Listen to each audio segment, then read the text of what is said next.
दोस्तों, स्वागत है आपका आपके अपने YouTube चैनल कैरियर मेकर्स में। SSC GD previous year series में आज हम बात करेंगे मैथ के 61वें पेपर की, जो लिया गया था दिनांक 7 फरवरी को सुबह 9 बजे से लेकर 10 बजे के बीच में। आइए देखते हैं इस पेपर में किस तरह के सवाल पूछे गए थे। पहला सवाल आपकी स्क्रीन पर यह रहा। सवाल आपसे कह रहा है एक मकान का वर्तमान में मूल्य 46,40,000 है। यदि इसके मूल्य में 5% प्रतिवर्ष की दर से अवमूल्यन होता है। ध्यान रखिएगा क्या हो रहा है, अवमूल्यन मतलब कमी हो रही है। और दर कितनी दी गई है जो अवमूल्यन की है, वो कितनी दी गई है 5%। अवमूल्यन की दर कितनी है 5%। अवमूल्यन होता है तो 3 वर्ष बाद मकान का मूल्य ज्ञात करें। अब देखिए, अगर मैं देखूं इस 5% की वैल्यू को, तो 5% की वैल्यू कितनी होती है 20, मतलब 20 रुपए में 1 रुपए की कमी हो रही है। तो अगर 20 रुपए में 1 रुपए की कमी हो रही है तो 3 साल का अगर मामला है तो मामला हो जाएगा 20 की घाते 3 से 19 की घाते। ठीक है, अब ये वाली वैल्यू आपको दी गई है और ये वाली वैल्यू आपको निकालनी है। अब यहां पर हम देखते हैं कि 20 की घाते 3 की वैल्यू कितनी होती है 8,000। और इस 8,000 रुपए की जो वैल्यू है, मतलब जो 8,000 रुपए है, अगर यहां देखा जाए ये 20 की घाते 3 है, मतलब ये जो 8,000 रुपए हैं ये कितने हो जाएंगे 361 गुणे 19।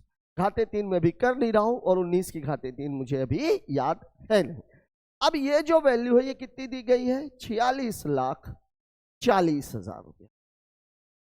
3 जीरो इसके 3 जीरो इसके जाएगा क्या, जा रहा है। 8 पंचे 40, 8 अठाई 64, इसकी वैल्यू कितनी है 580। तो बस इसमें आप 580 का गुणा मार दीजिए।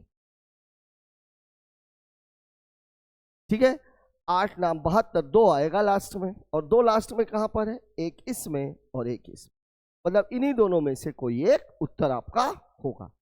अब देखिए 19 से कम 19, 19 छक्का 114 और एक 115, 19 दिया 57, 57 और 11 कितना हो जाएगा 68, और गुणे कितना है 580। अब 580 का गुणा करना है। 580 का गुणा का मतलब होता है, मामला हम कर लेते हैं 600 माइनस 20 का। तो 6 नैया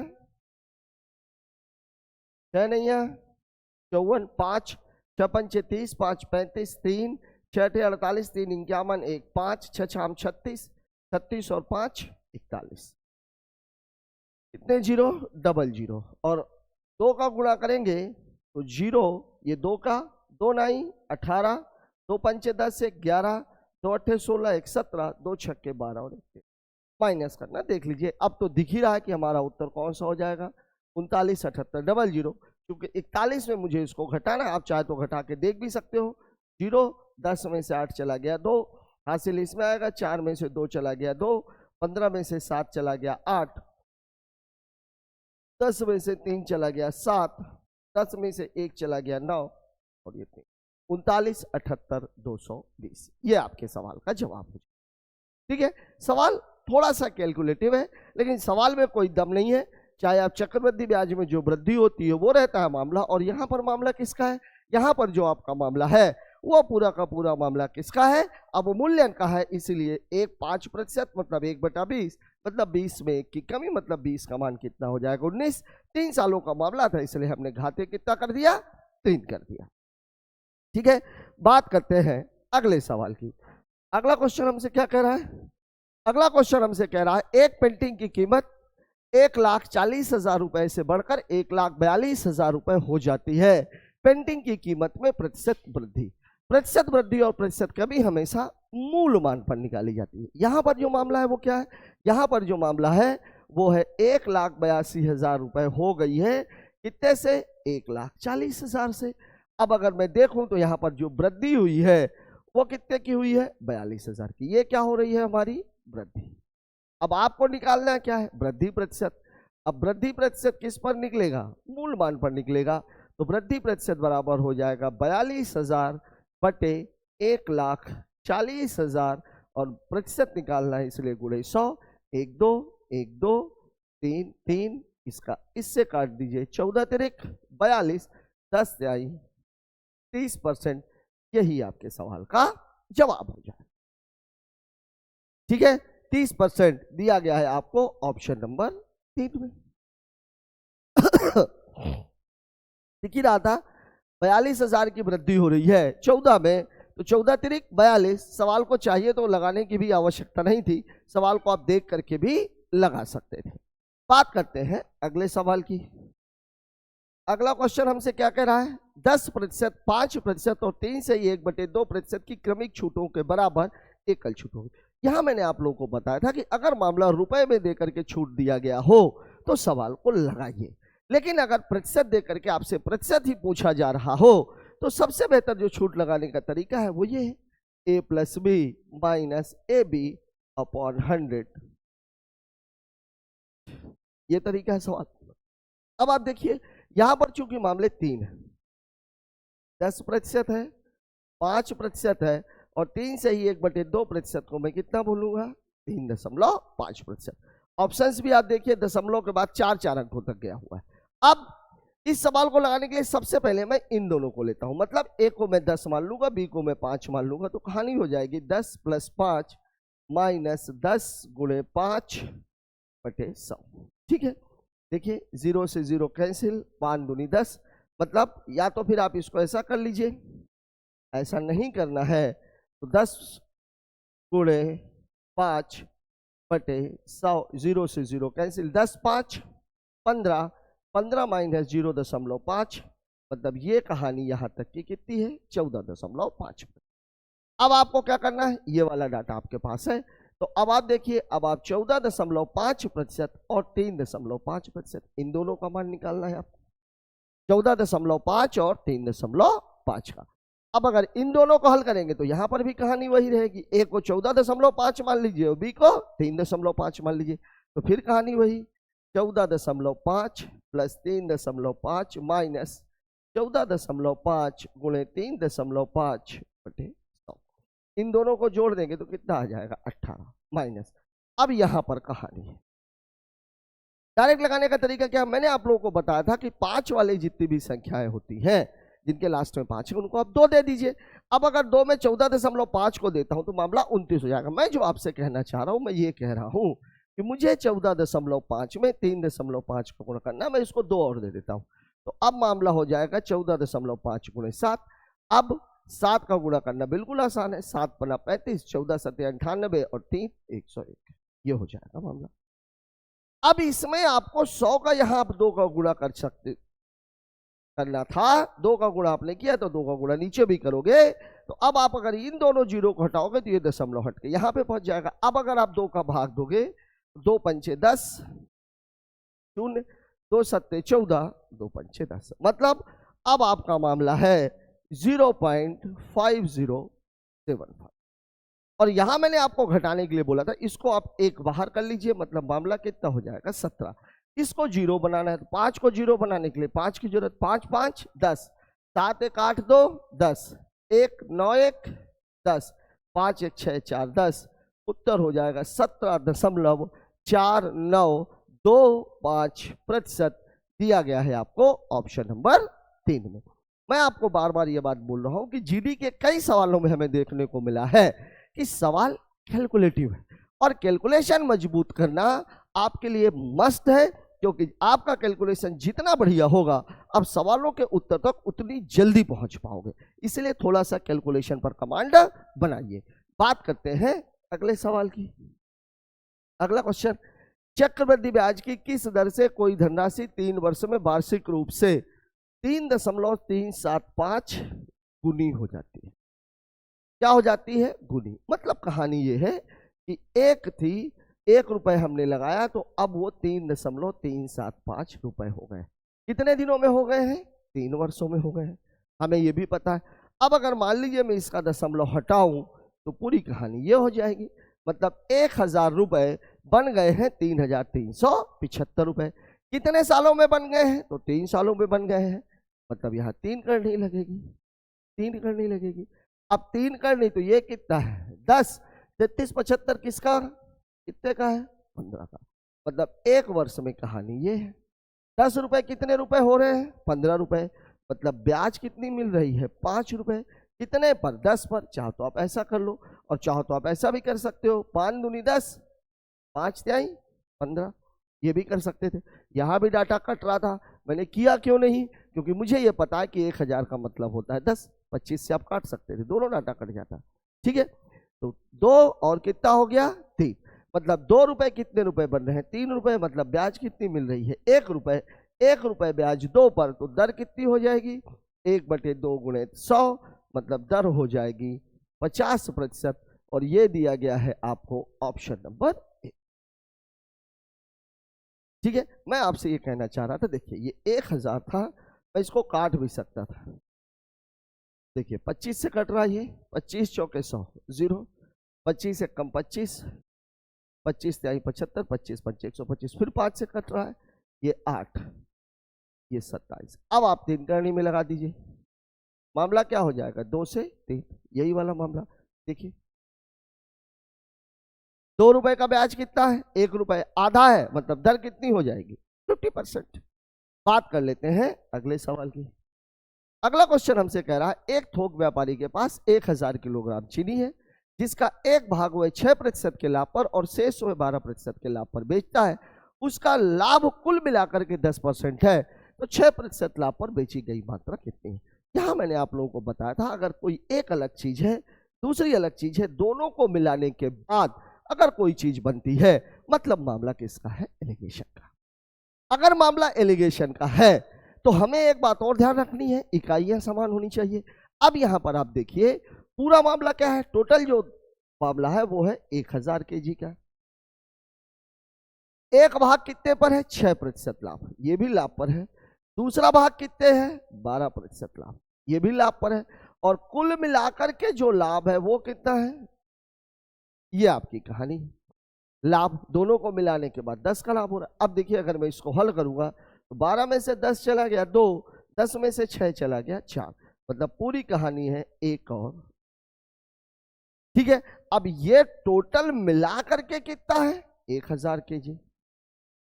अब आपसे पूछ किसका रहा है? 6% वाला, मतलब 3 बराबर कितना है? 1000। तो 1 बराबर कितना हो जाएगा? 1000/3, मतलब 333 सही 1/3, ये दिया हुआ है। 1/3 की वैल्यू कितनी होती? अगर इसको पूछ लिया गया होता तो मामला कितना हो जाता? 666.67 या 666.66। ठीक है, बहुत ही बेसिक सा एलिगेशन का सवाल है। एलिगेशन में आपको कई सारे सवाल इस तरह के मिलेंगे। और मैं आप लोगों को एक बात बता दूं, मिश्रण एक ऐसा टॉपिक है कि हर टॉपिक में मिश्रण शामिल रहता है। ठीक है, बात करते हैं अगले सवाल की। अगला क्वेश्चन हमसे क्या करा है, राम और रमेश 2 किलोमीटर दौड़ते हैं। अच्छा, राम और रमेश, राम 40 सेकंड से जीत जाता है। ठीक है, राम और नरेश 2 किलोमीटर दौड़ते हैं, तो राम 650 मीटर से जीत जाता है। रमेश और नरेश समान दूरी दौड़ते हैं, तो रमेश 25 सेकंड से जीत जाता है। ठीक है, राम द्वारा 2 किलोमीटर दौड़ने में लगा समय। 3 दौड़ें कराई गई। पहली दौड़ किसकी हुई है? राम और रमेश की। राम और किसकी है? रमेश की। अब 40 सेकंड से जीत जाता है, मतलब राम भी यहां तक पहुंचा है, रमेश भी यहां तक पहुंचा है, लेकिन राम 40 सेकंड पहले पहुंच गया या रमेश 40 सेकंड बाद पहुंचा है। मतलब इन दोनों के बीच का जो अंतर है वो कितना है? 40। ठीक है, फिर इसी भी रोज में दौड़ा रहा, राम और नरेश 2 किलोमीटर दौड़ते हैं, तो राम 650 मीटर से जीत जाता है। मतलब यहां पर एक बात ध्यान रखिएगा, ये राम है और ये कौन है? नरेश। अब 650 मीटर से जीत जाता है, मतलब जब राम यहां पे था तो नरेश कहां पे रहा होगा? यहां पर। और नरेश कितनी दूरी पर रहा होगा? 650। यहां पर देखिए 40 सेकंड से जब समय की बात आती है, मतलब दोनों लोग लास्ट तक पहुंचे। फर्क यह है कि एक आदमी 40 सेकंड बाद पहुंचा, लेकिन जब दूरी की बात होती है, मतलब एक आदमी यहां तक पहुंचा है और सेम टाइम पर नरेश उतनी दूरी पर खड़ा हुआ है। ठीक है, अब अगला वाला क्या है? जब रमेश और नरेश दौड़ते हैं, अब कौन दौड़ रहे हैं? 3 लोग दौड़ रहे हैं। अब दो लोग दौड़ रहे हैं, कौन दौड़ रहे हैं? रमेश और नरेश। तो रमेश नरेश को कितने से हराता है? 25। अब देखिए, राम रमेश को हराता है 40 सेकंड से, रमेश नरेश को हराता है 25 सेकंड से। मतलब जो राम है वो नरेश को हरा रहा है कितने सेकंड से? 65 सेकंड। कितने सेकंड से? 65 सेकंड से। और यहां पर सवाल बोल रहा है राम नरेश को हरा रहा है कितने से? 650 मीटर से। मतलब नरेश के लिए, मतलब जो नरेश है वो एक बार तो राम से हार रहा है 65 सेकंड से, और एक बार वो हार रहा है 650 मीटर से। ये नरेश के लिए है मामला। मतलब ये 1 सेकंड में कितना दौड़ेगा? 1 सेकंड में दौड़ेगा 10 मीटर। अब दौड़ है कितने की? 2 किलोमीटर की। तो 2000 मीटर वो कितने में दौड़ेगा? 2000 मीटर दौड़ेगा 200 सेकंड में। ये कौन दौड़ेगा? नरेश। किसकी बात हो रही है अभी? नरेश की। तो राम कितने में दौड़ेगा? राम और नरेश के बीच का अंतर 65 है। मतलब 200 माइनस 1 65 बराबर कितना हो जाएगा? 135 सेकंड। और यही आपके सवाल का जवाब है। देखते हैं 135 सेकंड 2 मिनट 15 सेकंड ये हो जाए। 2 मिनट 15 सेकंड देखिए ऐसे ही होगा ना, ये 120 और प्लस 15 मतलब कितना? 135। आपका उत्तर भी 135 आ रहा है। ठीक है, अब आप चाहो तो इसको लिखने के तरीके में ऐसा मत बनाओ, ऐसा कर सकते हो, राम माइनस रमेश बराबर है 40 सेकंड।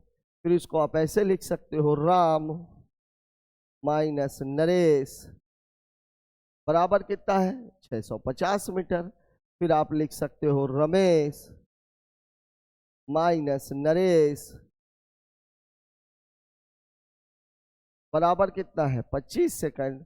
मतलब राम माइनस नरेश बराबर हो जाएगा 40 प्लस 25 बराबर कितने सेकंड? 65 सेकंड।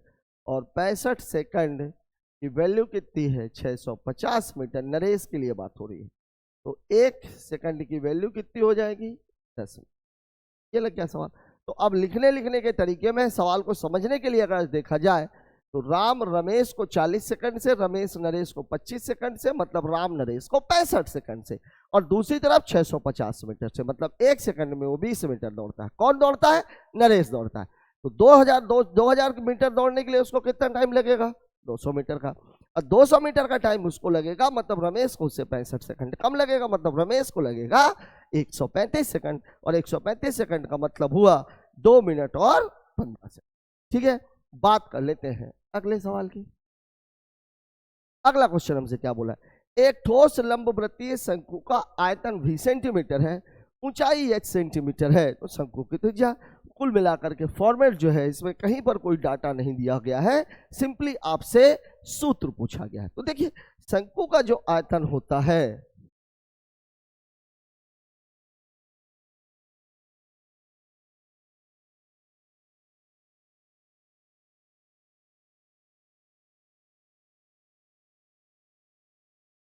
कितना होता है? 1/3 पाई आर स्क्वायर एच। मतलब भी बराबर है 1/3 पाई आर स्क्वायर एच। अब आर की वैल्यू पूछ रहा, सबको उठा के इधर ले आओ। तो आर स्क्वायर बराबर हो जाएगा 3v अपॉन पाई एच, और आर बराबर हो जाएगा √3v अपॉन पाई एच। केवल इतना सा सवाल है, √3v अपॉन पाई एच। ठीक है, ये आपका पहला है, ये दूसरा है, ये तीसरा है, ये चौथा है। उत्तर हो जाएगा ऑप्शन नंबर 3। ठीक है, कुछ भी नहीं है सवाल में। सवाल में केवल आपको फॉर्मूला है, और फॉर्मूले से आपको वैल्यू किसकी निकाल देनी है? आर की। ठीक है, बात करते हैं अगले सवाल की। अगला क्वेश्चन हमसे कह रहा है 936 रुपए थे, 3 लोगों में बांटे जाने थे, पी क्यू और आर में। किस रेशियो में? 1/2 अनुपात 1/3 अनुपात 1/4। बाद में उसे किस रेशियो में बांट दिया गया? 2, 3 और 4 के अनुपात में। इसमें आर को क्या फायदा हुआ? ठीक है, अब आप देखिए, पहले की स्थिति में, बात पहले की कर रहा हूं, P/Q/R। जब मामला ऐसा हो 1/2, 1/3, 1/4, तो अब आपको क्या करना है? इनका एलसीएम ले लीजिए 12, 2 छक्के 12, 3 चौके 12, 4 तिहाई 12, मतलब यहां मिलना था 6:4:3। ठीक है, अब यहां कितना हो जाएगा, ये टोटल मिलाकर के कितना हो गया, ये 6 4 10, 6 धन 4 धन 3, मतलब 13, और 13 बराबर दिया है 936, 13 कम 13, 13 7 91, 13 दूनी 26। तो आर को कितना मिलेगा, यहां से आर को मिलेगा 3 गुणे 72, 3 दूनी 6, 3 7 21, 216 रुपया। ये आर को मिल रहा है क्योंकि आर की बात कर रहा है। बाद में इसको बांट दिया गया, ये धोखा हो गया बांटने वाले को, और वो बटा लगाना भूल गया, इस अनुपात में बांट दिया। तो ये टोटल कितना है 9, और 9 बराबर कितना दिया है 936, मतलब एक की वैल्यू कितनी हो जाएगी 104। तो यहाँ पे आर को कितना मिलेगा 104, आर की वैल्यू 4 है, गुणे 4, मतलब यहां पर मिलेगा उसे 416 रुपए। देखिए पहले के बंटवारे में आर को कितना मिल रहा था 216, बाद के बंटवारे में आर को कितना मिल रहा है 416, मतलब उसको जो फायदा हुआ वो कितने का हुआ 200 रुपए का दिया गया है आपको ऑप्शन नंबर। कितने का बेनिफिट हो रहा है 200 रुपए का, कुछ भी नहीं है। यहां पर ये बात ध्यान रखिएगा, ये 12 कहां चला गया, कुछ बच्चों के दिमाग में आता है, देखिए ऐसा बंटवारा होता है। अब चूंकि तीनों रेशियो में तो ये 12 क्या हो जाएगा क्या, इसलिए अनुपात बचेगा 6:4:3। ठीक है, बात करते हैं अगले सवाल की। देखिए इसका सवाल है भाई, बहुत सिंप्लीफिकेशन का क्वेश्चन है, और सिंप्लीफिकेशन में हमें आवश्यकता किसकी पड़ती है बॉन्ड मॉस की। पहले हमें ब्रैकेट्स को ही हल करना है, फिर ऑफ को, फिर डिवीजन को, फिर मल्टीप्लिकेशन को, फिर एडिशन को, देन आफ्टर सब्सट्रैक्शन को।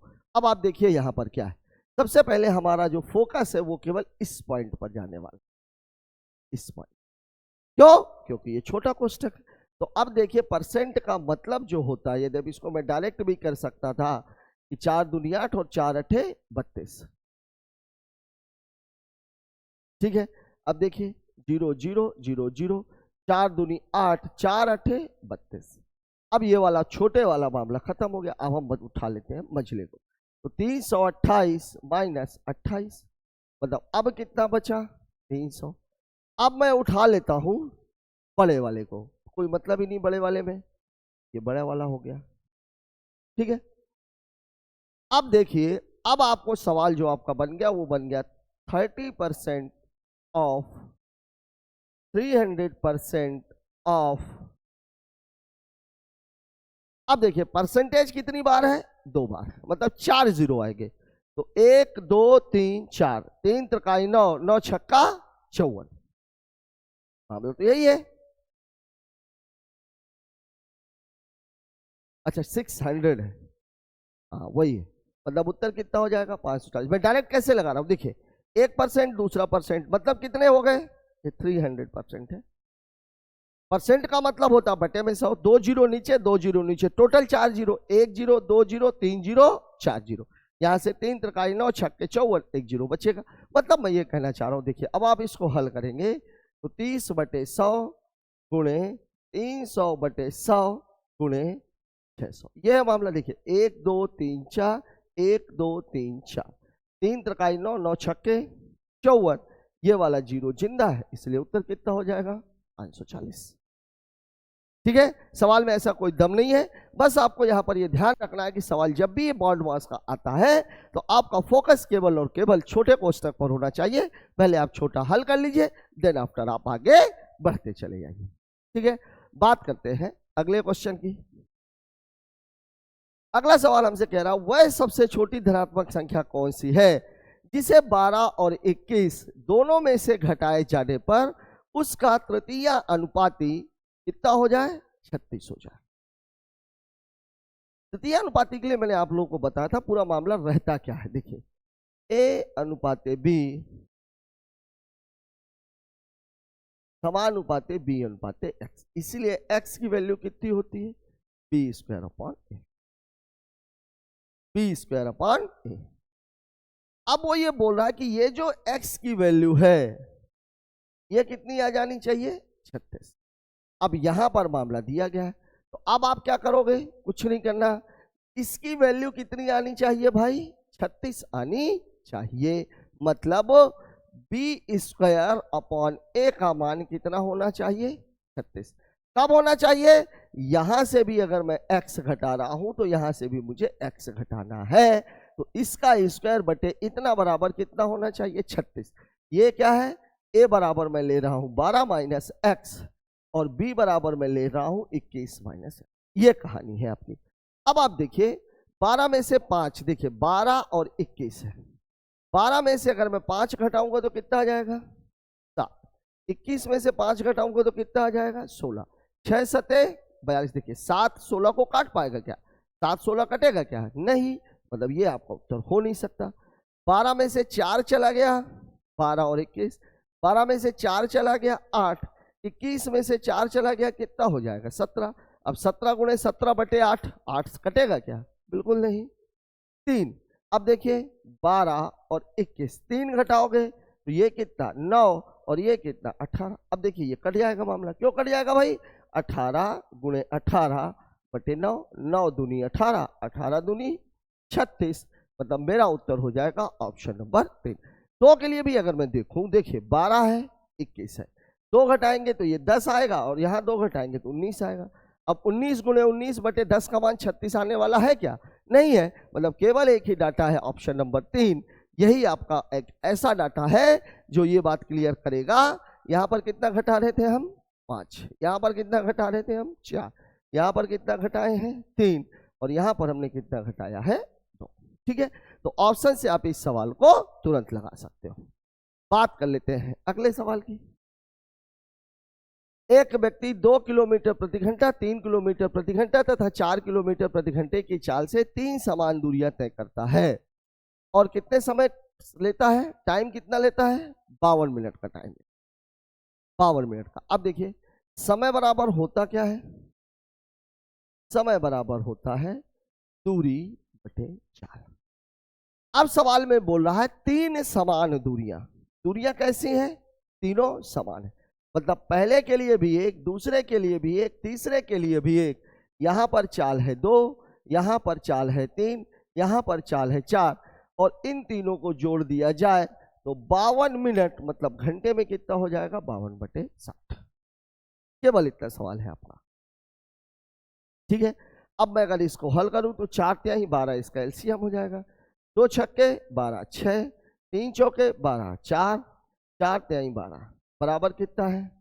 52 बटे 60, या इसको काट लीजिए 13 बटे 15। अब देखिए 6 4 10 3 13, 13 बटे 12 बराबर 13 बटे 15।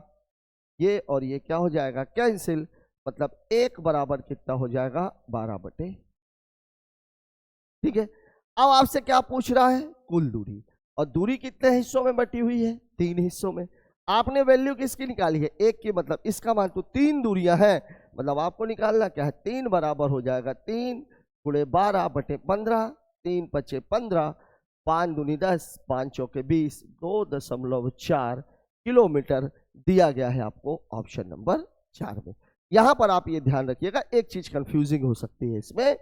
जो दूरी 1 निकली है वो 1 है, दूरी 3 हिस्सों में बटी हुई है। और सवाल में जो आपसे पूछा गया वो पूछा गया है कुल दूरी। कुल दूरी मतलब जो 1 के मान नहीं पूछा जा रहा, आपसे कितने का मान पूछा जा रहा है? 3 का मान पूछा जा रहा है। ठीक है, बात कर लेते हैं अगले सवाल की।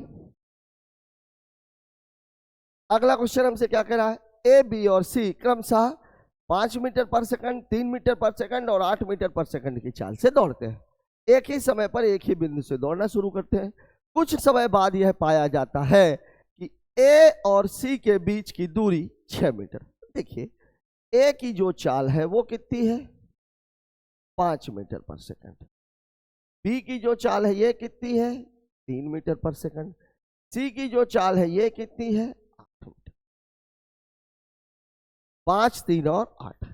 अब आपसे बोला, देखिए ए माइनस सी की अगर मैं बात करूं, या क्योंकि सी बड़ा है, सी माइनस ए की मैं बात करूं तो 8 माइनस 5 3 मीटर आएगा। कितने सेकंड में? 1 सेकंड में।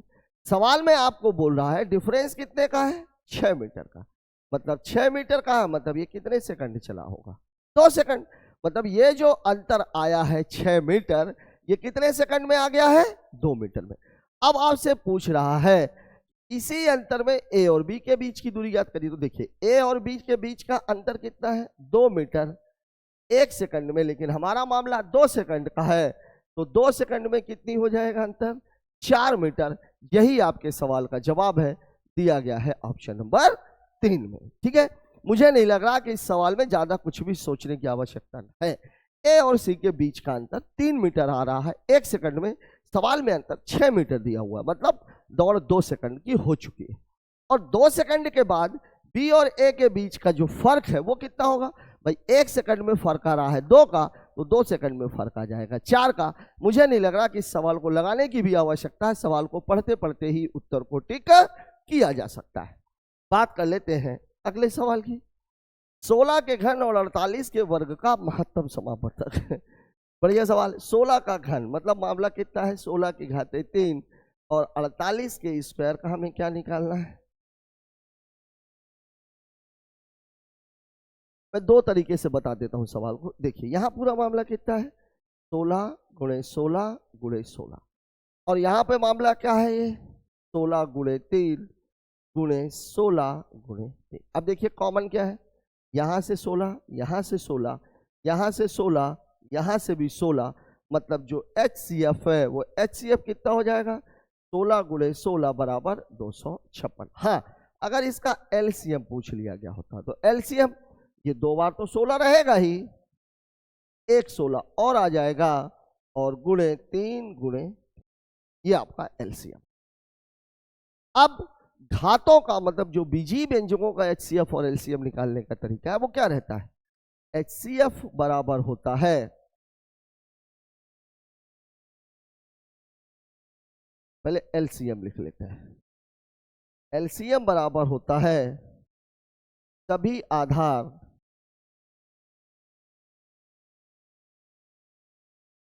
अधिकतम घात, मतलब ऑल बेस मैक्स पावर। लेकिन जब बात HCF की आती है, HCF की मामला होता है कॉमन बेस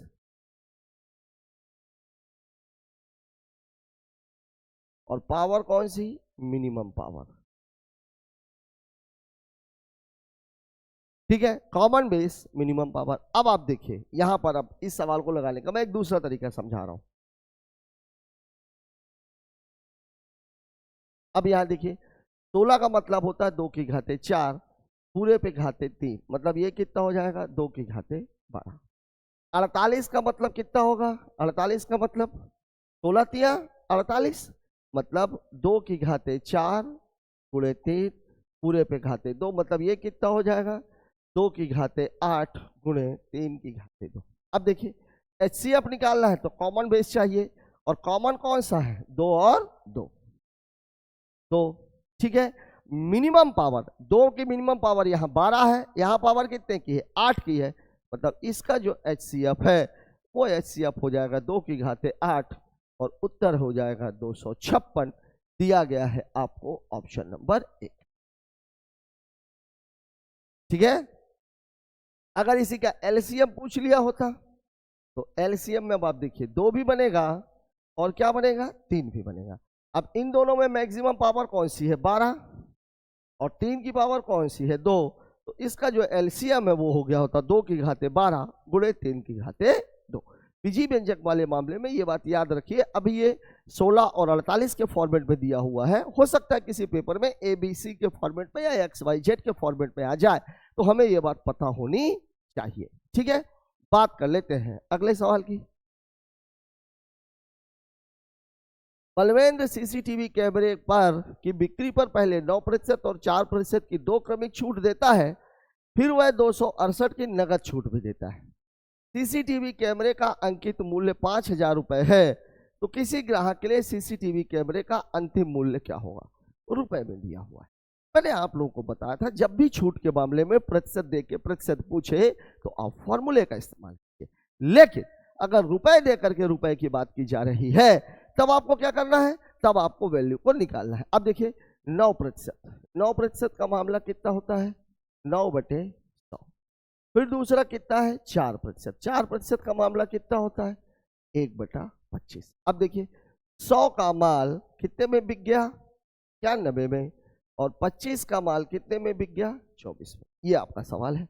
अब पूरा मामला कितना हो गया ये हो गया 2500 का माल 24 से कम 24 नैया 9 चौके 36 2 38 और 9 दूनी 18 और 3 21। मतलब 2500 का माल कितने में बेचा जा रहा है 2184 रुपए में। अब यहाँ पे ये 2500 की वैल्यू कितनी है 5000 रुपए। काटेंगे तो 1 बराबर कितना हो जाएगा 2, बस यहाँ 2 का गुणा मार दीजिए। तो 2 चौके 8 2 अट्ठे 16 2 एक कम 2 एक 3 और 2 दूनी 4। मतलब जो सामान है वो 4368 रुपए में बिकना चाहिए था, लेकिन इसके बाद उसने 268 रुपए की छूट और दे दी है। मतलब इस पर वो 268 की छूट और देगा, तो अब मामला कितने का हो जाएगा 4100 रुपए का। और यही आपके सवाल का जवाब है, दिया गया है ऑप्शन नंबर 4 में। ठीक है, तो ये बात ध्यान में रखनी है कि जब कभी भी छूट वाले मामले में अगर प्रतिशत में देके प्रतिशत पूछा गया है तो फॉर्मूले का इस्तेमाल करना है। एक सवाल आप देख चुके हो 10%, 5% और 3.5%। लेकिन अगर मामला रुपए का दे करके रुपए में पूछ रहा है तो फिर सवाल को ऐसे डील। ठीक है, बात कर लेते हैं अगले क्वेश्चन की। अगला क्वेश्चन हमसे बोला एक बेईमान दुकानदार क्रय मूल्य पर चावल बेचता है। क्रय मूल्य पर चावल बेचता है, इसका मतलब उसका जो विक्रय मूल्य है वो कितना हो गया 1000 रुपया। क्यों? क्योंकि हर वस्तु के क्रय मूल्य को हम 1000 रुपए प्रति किलोग्राम मानते हैं, परंतु 1000 ग्राम की जगह 925 ग्राम के गलत वजन का प्रयोग करता है। मतलब क्रय मूल्य कितना हो जाएगा 925 का। ठीक है, यहां मैंने आप लोगों को बताया था क्रय मूल्य का मतलब होता है दिया गया सामान काहे में भार में। ठीक है, विक्रय मूल्य का मतलब होता है लिया गया पैसा। अब आप देखिए, और क्रय मूल्य को जो हम हमेशा मानते हैं वो मानते हैं 1000 रुपया प्रति किलोग्राम।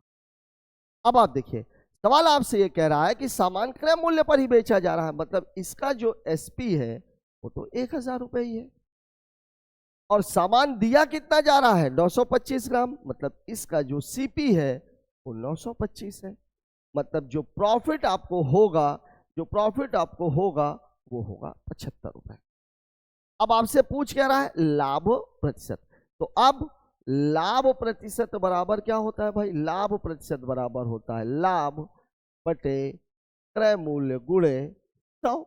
अब देखिए लाभ कितना है 75, क्रय मूल्य कितना है 925 गुणे कितना 100। 25 तिहाई 75, 25 तिहाई 75, 25 सत्ते 175, मतलब 300/37। 300/37 कितनी बार भाग जाएगा 8 सत्ते 56, 8 बार तो चला ही जाएगा, तो 8 दशमलव कुछ आएगा। एक ही डाटा है ये वाला, मतलब हमारा उत्तर क्या हो जाएगा 8.11%। सवाल में कुछ भी नहीं है। जब कभी भी बेईमानी के सवाल आए तो हमें 3 बातें याद में रखनी है। पहली बात, हर वस्तु का जो क्रय मूल्य है वो 1000 रुपए प्रति वस्तु लिया जाता है, पहली बात। दूसरी बात, विक्रय मूल्य वह होता है जितना पैसा ग्राहक से लिया गया, और क्रय मूल्य वह होता है जितने भार का सामान ग्राहक को दिया गया। यहां पर सामान का जो विक्रय मूल्य है वो 1000 था, जो क्रय मूल्य है वो 925 रुपए था। बात कर लेते हैं अगले सवाल की। एक ठोस लंबवृत्तीय बेलन जिसके आधार की त्रिज्या 22.5 सेंटीमीटर है और जिसकी ऊंचाई 24 सेंटीमीटर को पिघलाकर एक लंबवृत्तीय शंकु के आकार में डाला जाता है जिसके आधार की त्रिज्या 36 सेंटीमीटर है। शंकु की ऊंचाई ज्ञात कीजिए। यहां मैंने आप लोगों को बताया था अगर किसी भी एक चीज को पिघला करके दूसरी चीज बनाई जाती है तो दोनों का जो आयतन है वो क्या होता है समान होता है। अब यहां पर किसको पिघलाया गया है बेलन को पिघलाया गया, मतलब इस सवाल में जो होगा वो क्या हो जाएगा बेलन का आयतन बराबर शंकु का आयतन। बेलन का आयतन बराबर शंकु का आयतन। अब देखिए बेलन के आधार की त्रिज्या 22.5। बेलन का आयतन होता कितना है? इसका होता है पाई, इसको बड़ा ले लेते हैं, पाई r² h, और शंकु का जो आयतन है वो कितना होता है? 1/3 पाई r² h। सबसे पहले तो ये पाई से पाई काट। अब देखिए आधार की त्रिज्या बेलन की कितनी है? 22.5। स्क्वायर लगा है इसलिए एक और 22.5। ऊंचाई कितनी है? 24। इधर आप देखिए तो ये कितना है? 1/3। इसकी त्रिज्या कितनी है? 36 सेंटीमीटर। निकालनी क्या है? ऊंचाई। ये आपकी कहानी, ठीक है। तो देखिए काट लेते हैं, 12 दूनी 24, 12 तिहाई 36, 3 से 3 कैंसिल, मतलब h बराबर हो जाएगा 22.5 गुणे 22.5 गुणे 2, मतलब 22.5 गुणे 45। ओह ओह ओह ओह, कितना ब्लंडर मिस्टेक कर रहा हूं मैं। ये भी तो 2 बार होगा भाई।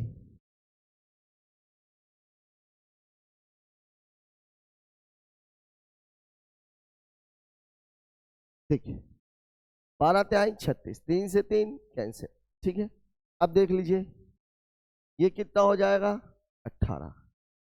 9 से कटेगा, 5 2 7 दोनों कट रहा है, 9 दूनी 18, 9 दूनी 18, 9 पना 45। तो अब h बराबर हो जाएगा 22.5 गुणे 2.5/2। 25 पंचे 125, 25 दूनी 50, 12 62, 25 दूनी 50 और 6 56, 1 2 यहाँ पे ये 2, तो 28.25 में 2 का भाग देंगे 1 2 5। ये आपके सवाल का जवाब है, दिया गया है आपको ऑप्शन नंबर 1। सवाल में है कुछ नहीं, केवल आपको करना यह है जो भी है वो वैल्यू रख दीजिए, सवाल को लगा लीजिए, ठीक है। बात कर लेते हैं अगले सवाल की। 24 पुरुष एक काम को 9 दिनों में पूरा करते हैं। उनके काम शुरू होने के करने के 3 दिन बाद 8 और पुरुष उनके साथ जुड़ गए। उन सभी को शेष कार्य पूरा करने में कितने दिन लगेंगे? इस तरह के सवालों के लिए मैंने आप लोगों को बताया था कि सवाल को वहां से मत उठाइए जहां से दिया गया है। जैसे मान लीजिए मेरे घर में है 20 लोगों का खाना 1 महीने के लिए आता है, 10 दिन तक कुछ नहीं हुआ, वही 20 लोग खा रहे हैं, कहानी में कोई ट्विस्ट नहीं है। लेकिन 10 दिनों के बाद मेरे घर में 10 मेहमान और आ गए, मतलब मेरे पास जो अभी खाना उपलब्ध है वो 20 लोगों का खाना 30 दिनों के लिए उपलब्ध है। अब उसको खाएंगे कितने लोग? 20 तो हम खुद ही हैं, 10 लोग और आ गए, मतलब उसको खाने वालों की संख्या 30 दिन हो गई। तो 20 लोगों का खाना जो 20 दिनों के लिए उपलब्ध है उसको 30 लोग खाएंगे, तो 20 गुणे 20/23। यही कहानी इस सवाल में है। देखिए 9 दिनों तक तो पूरा ही था, 3 दिन बाद कहानी शुरू कितने दिन बाद होती है? 3 दिन बाद। तो जो शेष काम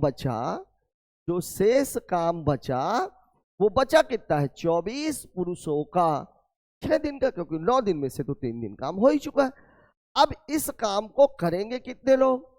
24 तो थे ही थे, 8 आदमी और आ गए, 8 ही आए ना, इतने लोग करेंगे और मान लो इनको कितना टाइम लगेगा, ठीक है। अब आप सवाल को लगा लीजिए, 24 मेल गुणे 6 बराबर 32 मेल गुणे x, मेल से मेल कैंसिल, 8 3 24, 8 चौके 32, 2 तिहाई 6, 2 दूनी 4, मतलब x बराबर 3 तिहाई 9, 9/2, मतलब 4 सही 1/2 दिन में काम खत्म हो जाएगा, ठीक है। ऑप्शन इसमें दिया हुआ है। 1/2 का मान 4.56 होता है, इतना तो आप लोगों को पता होना ही चाहिए, ठीक है। बेसिक से सवाल है। बात करते हैं अगले सवाल की।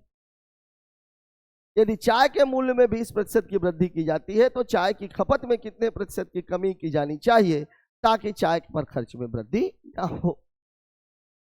ठीक है, जैसे मान लीजिए मेरे घर में किसी चीज में 100 रुपए खर्च हो रहे थे, 1 किलो सामान आता था, अब उसकी कीमत 120 रुपए हो गई है, लेकिन नहीं, हम खर्चा तो 100 रुपए करेंगे, हमारा बजट ही नहीं है, लोअर मिडिल क्लास के लोग हैं, 100 ही खर्चा करना है। तो अब क्या होगा? दुकानदार पहले जो 1 किलो देता था वो 1 किलो तो नहीं देगा, वो 100 रुपए का सामान देगा।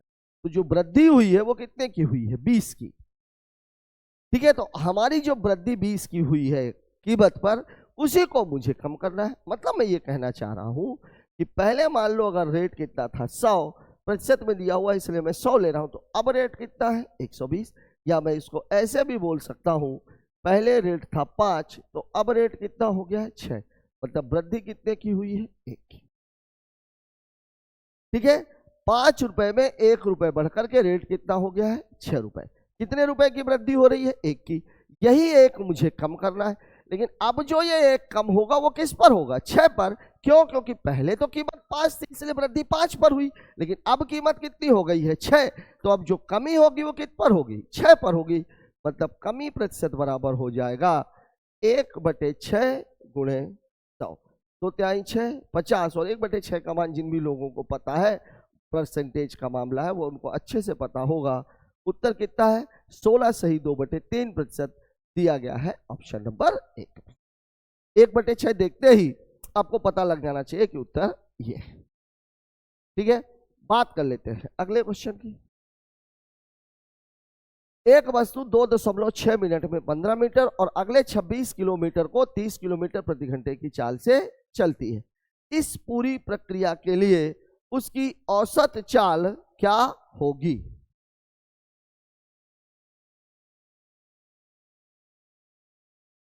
अब देखिए, निकालना क्या है औसत चाल। अब औसत चाल में अगर दूरी समान हो तब तरीका अलग होता है, लेकिन अगर औसत चाल में दूरी समान नहीं है तो औसत चाल बराबर कई सवाल आ चुके हैं आपके टास्क में कि औसत चाल बराबर होता है कुल दूरी बटे कुल समय। यार, कुल दूरी बटे कुल समय।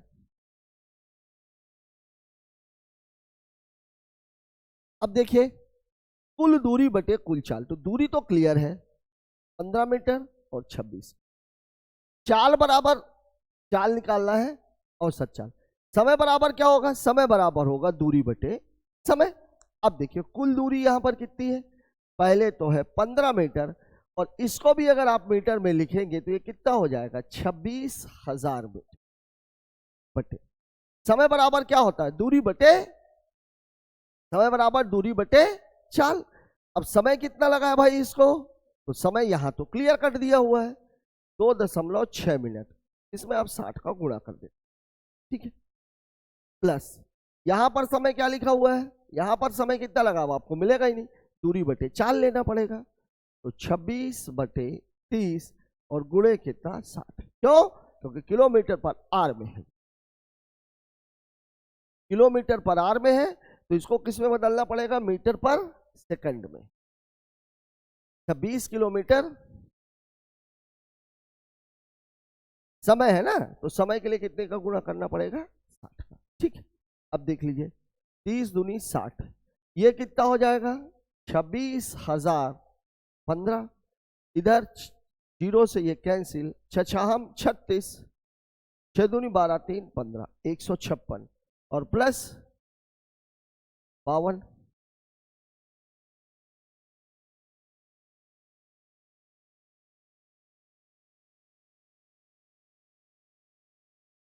छत्तीस 120 156।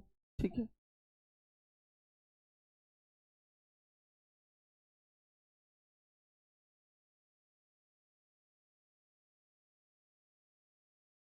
तो मिनट है ना, 4 मीटर पर सेकंड में निकालिए।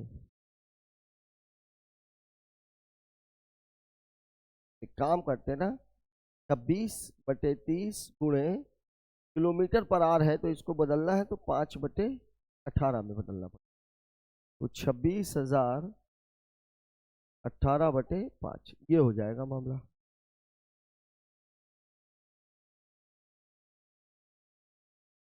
देखिए ये पूरा मामला कितना है 26 किलोमीटर, ये 30 किलोमीटर पर आवर। तो अगर मैं समय निकालूंगा तो 26/30 आएगा, लेकिन ये किस में आएगा, ये किस में आएगा घंटे में आएगा। तो घंटे को मिनट और मिनट को फिर काहे में सेकंड में बदलना है, तो यहाँ पर 160 का गुणा और हो जाएगा। तो गुणे कितना 160 और तो 6 दूनी 12, 6 पंचे 30 और 1 31 20 और प्लस 156। ठीक है, अब ये देख लीजिए, ये लग गया आपका सवाल। 26 0 15 बटे 6 5 2 7 32 73 32 73। ये लगभग कितने गुना है? 3 नमा 27 गुना 9 के आसपास। ठीक है, 7 का गुणा मैं करूंगा। देखिए ऑप्शन में क्या दिया है? 8 2 7 3। ठीक, 8 का गुणा करके मैं चेक कर लेता हूं। अब 26 0 15 में मुझे 32 76 का भाग देना है। 8 का ही करके देख लेते हैं। 8 छंग 48, 8 सते 56, 56 4 60, 8 दूनी 16, 16 6 22, 8 तिरिक 24, 24 और 2 26। 8 में थोड़ा सा ज्यादा हो रहा है, मतलब लगभग मामला रहेगा 7.9 समथिंग। मतलब उत्तर क्या हो जाएगा मेरा? 7.4। यहां पर दो बातें आप लोगों को समझने की है। पहली बात, कुल दूरी बटे कुल समय। दूरी तो आपको मिल गई, तो पहली दूरी तो यह थी। मीटर पर सेकंड में निकालना, तो 26 किलोमीटर को जब मैं मीटर में बदलूंगा तो 26,000 मीटर हो जाएगा। ठीक है, सेकंड में बदलना है तो ये डाटा किस में दिया हुआ? मिनट में। सेकंड में बदलना है तो 60 का गुणा।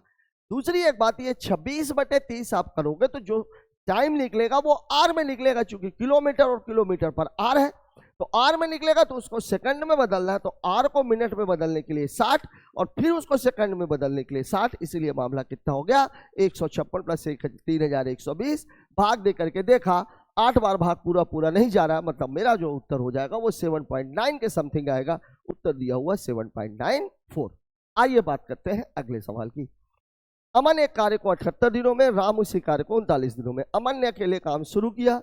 कितने दिनों के बाद राम को उसके साथ जुड़ना चाहिए ताकि काम 39 दिनों में खत्म हो जाए? ठीक है, देखिए अमन और राम ये कितने दिनों में कर रहा है? 78, ये 39। इन दोनों का जो एलसीएम है, टोटल वर्क कितना हो जाएगा? 78। ये टाइम है, तो इसकी इफिशियंसी ये 1 है और इसकी इफिशियंसी कितनी है? 2 है। ठीक है, अब देखिए अमन ने अकेले काम शुरू किया और उसने कितने दिनों में काम खत्म करना है? 39 दिन। मतलब ये तो 39 दिन काम करेगा ही करेगा। तो ये 39 दिन काम करेगा, तो अमन का जो काम है वो हो जाएगा 39 गुणे 1, मतलब कितना? 39 का। अब बाकी का जो काम है कितना टोटल? 78। तो जो शेष काम है, शेष काम कितना हो गया? 78 माइनस 39, मतलब 39 काम ही बचा हुआ है। अब वो किससे कराना चाह रहे हैं? वो कराना चाह रहे हैं किससे? राम को जुड़ना चाहिए। ठीक है, कितने दिनों बाद जुड़ेगा वो? क्षमता कितनी है? 2 है। 39 बटे 2 दिन। अब चूंकि 2 ही है तो वो टोटल 39 बटे 2 दिन काम करेगा भी और 39 बटे 2 दिन के बाद वो जुड़ेगा भी। मतलब उत्तर हो जाएगा मेरा ऑप्शन नंबर 1। ठीक है, बात कर लेते हैं अगले सवाल की। ओह साथियों, खत्म हो गया क्या? 20वां ही था। हाँ साथियों, इस क्वेश्चन के साथ ही हमारा ये पेपर खत्म होता है। काफी बढ़िया सवाल कहा जाएगा। एवरेज के अच्छे सवाल आए थे, कैलकुलेटिव क्वेश्चन थे, सवाल इजी थे लेकिन कैलकुलेशन ज्यादा था। मैं आपको फर्स्ट पेपर से बात बताने की कोशिश कर रहा हूं कि एसएससी जीडी के पेपर में कैलकुलेशन का स्ट्रांग होना ही आपकी सफलता की गारंटी है। तो आप कैलकुलेशन में अपने आप को थोड़ा सा इंप्रूव कीजिए। पेपर भी अब सर पे ही है। मुझे आशा ही नहीं, पूरा भरोसा है कि आज का ये डिस्कशन आपको बहुत पसंद आएगा। मैं कहां तक सही हूं कमेंट बॉक्स में जरूर बताएं। मिलते हैं कल एक नए वीडियो के साथ, तब तक के लिए जय हिंद।